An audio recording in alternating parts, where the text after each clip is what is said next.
तर ही दृश्य आपण पाहतो आहोत। श्रीकांत शिंदे आपला उमेदवारी अर्ज दाखल करत आहेत।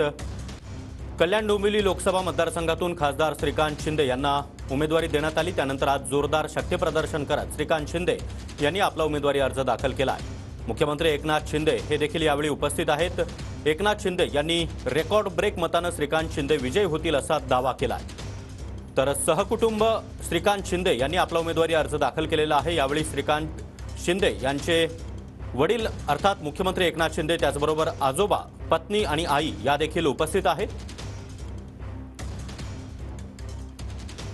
तर श्रीकांत शिंदे यांचा उमेदवारी अर्ज दाखल करण्यासाठी एकंदरीत 4 पिढ्या आपल्याला या दृश्यांमध्ये पाहायला मिळत आहेत। यामध्ये एकनाथ शिंदे यांचे वडील स्वतः एकनाथ शिंदे, श्रीकांत शिंदे, त्याचबरोबर श्रीकांत शिंदे यांचा मुलगा, संपूर्ण कुटुंबच आता उमेदवारी अर्ज दाखल करण्यासाठी या ठिकाणी पोहोचलाय।